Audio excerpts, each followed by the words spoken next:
Mumeze mute bakunzi ba Rosette Vibes, ndabasubije aho muri hose, mbifuriza kugira umwaka mushya muhire. Abatameze neza ndabifuriza kumera neza, abarwayi ndabifuriza gukira vuba. Uyu munsi tugiye guteka amashu, ifiriti n'umuceri. Ndashimira abantu bakoze subscribe, muraba agaciro cyane. Nashishikariza abatakora subscribe kuyikora kugira batazajya bacikanwa n'amavideo tuba twabateguriye. Aho rero nayo maje gukata amashu, maje kuyakata kiramo green pepper, onion, karoti, murabibona ko bisa neza. So ibiryo neka kandi nabifuriza mwe muteka, ntabwo ibirungo byinshi ari byo biryoshya ibiryo. Oya, ibiryo biryoshya nyine nuko uba wabitetse. Hari abashakira uburyohe bw'ibiryo mu birungo ariko ntago ari byo.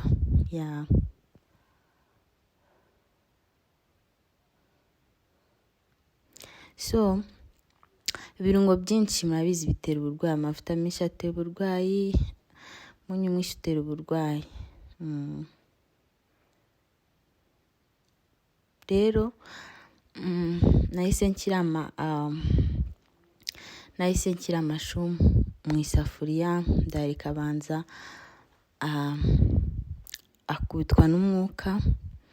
Noneho ntabwo nigeze nshyiranamo amavuta nashyizemo nyuma, amashu yamaje guhokwa, yamaje gukubitwa n'umwuka, then nibwo ubona gushyiramo amavuta.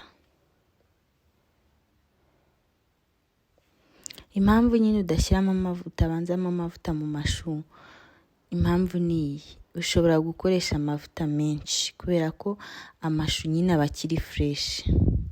Ariko iyo amashu yawe yamaje guhokwa, yamaje kubitwa n'umwuka, umenya amavuta uri bukoreshe. Ariko iyo uyashyizemo amavuta mbere, amashu ushobora kubona ari menshi kandi yakubitwa n'umwuka ukabona ni makeya kandi wakoresheje amavuta menshi.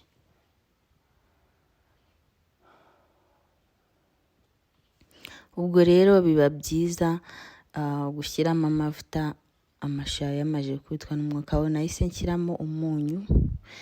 Imboga zawe mbona mbasaba ko imboga ntabwo ugomba kuziteka ngo zishye cyane. Oya, ntabwo ari byiza ko imboga zawe zishya cyane.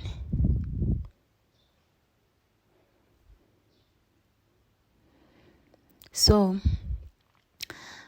namaje kuvanga umunyu, icyo nakoze ni iki: nashyizemo inyanya. Aho ndi gushyiramo inyanya.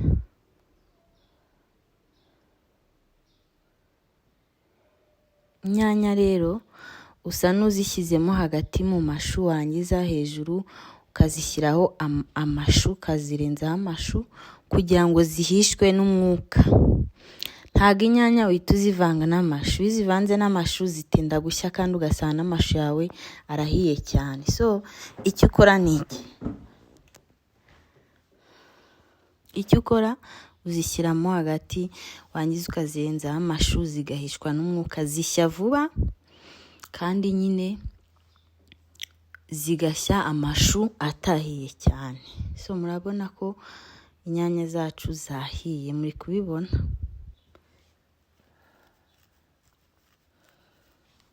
Muri kubibona ko zahiye, ntabwo zitinda. Zihita zishya, zihishwa n'umwuka, ugahita uzivanga mu mashu. Ubwo rero inyanya zahiye, washyizemo n'umunyu, nta kindi kiba gisigaye. Urategereza gatoya bikabira, byamara kubira ukabikuraho. Nibutsa rero ko izi video zigamije kubigisha guteka for free, ku buntu.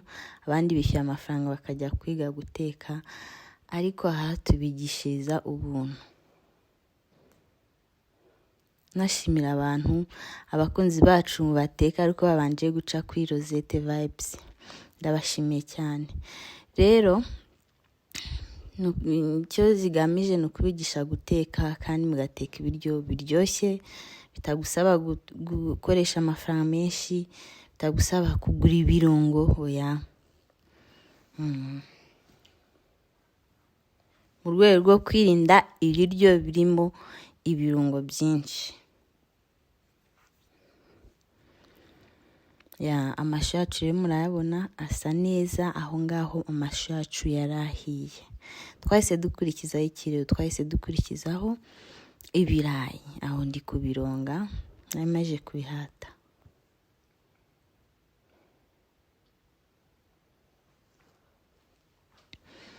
Ese wowe urareba iyi video waba warakoze subscribe cyangwa ni ukuyireba gusa?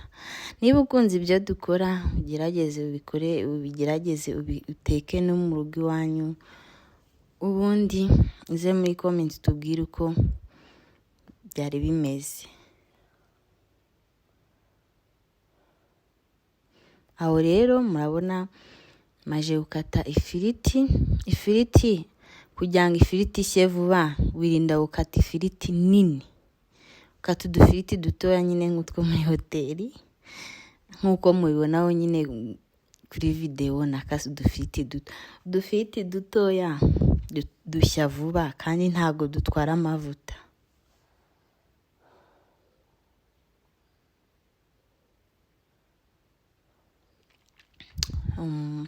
So reba the chips, aho rero twayishyize ifiriti yacu twayishyize mu mavuta. Murabona ko ndi kwihindura kugira ngo iyo hejuru ijye hasi, ubundi nze kuyarura yumutse. So murabona ukuntu isa neza, ntago nakase binini. Ifiriti nini itinda gushya, nakase dutoya. Murabona ukuntu dusa neza, ntago dutinda ku muriro. Washyizeho umuriro wawe uri kwaka ntago ifiriti itinda.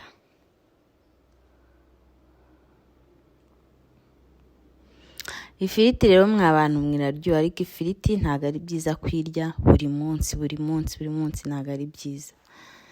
Niba ukunda ifiriti ukaba uyirya buri munsi, nagushishikariza kugabanya inshuro uyirya nyine, ukajya uyirya rimwe mu cyumweru, ukayirya uyikumbuye, nibyo biba ari byiza. So reba ukuntu ifiriti yacu isa neza. Abantu mukunda ifiriti y'umuhondo mujye muri comment mubitwereke. Ifiriti yacu irasa neza cyane, aho twari tumaze kuyarura tuyikuye mu mavuta. Kandi ifiriti igomba kuba igize uteye yumutse.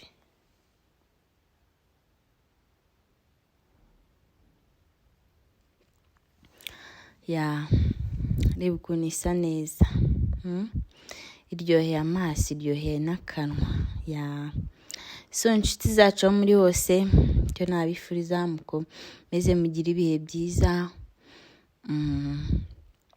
kandi mwizere Imana muri situation murimo. Imana yonyine niyo ifite urufunguzo rw'ubuzima bwanyu. Aho rero nahise nteka umuceri, ifiriti, umuceri n'amashu birajyana.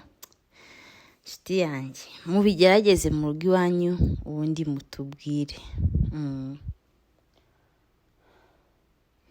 Ese mufitiye imihe mipangu y'umwaka mushya? Muri kuwitegura gute? Muri gutegura mute icyo muzarya kuri Christmas, kuri bonane? Mugomba gutangira kubipanga, kuko Christmas, Noheli iri mu cyumweru gitaha. So ese uzateka iki, uzarya iki? Ugomba kubipanga mbere. Umuceri wacu warahiye umaje gushya, turaharura. Reba ifiriti, reba umuceri, reba amashu. The food. Reba ibiryo byacu ukuntu bisa neza kandi biraryoshye, ntago bihenze pe. Ndababwiza ukuri ko ibi biryo bidahenze kandi biryoshye kubi. So guys, mutangire mupangire Noheli, icyo muzarya kuri Noheli. Mushake n'amafaranga muzagura nyine ibyo kurya. So ibiryo byacu nuko rero byari bihiye, nuko byari bimeze. So guys, stay tuned. Thank you so much. Naho ubutaha murakoze.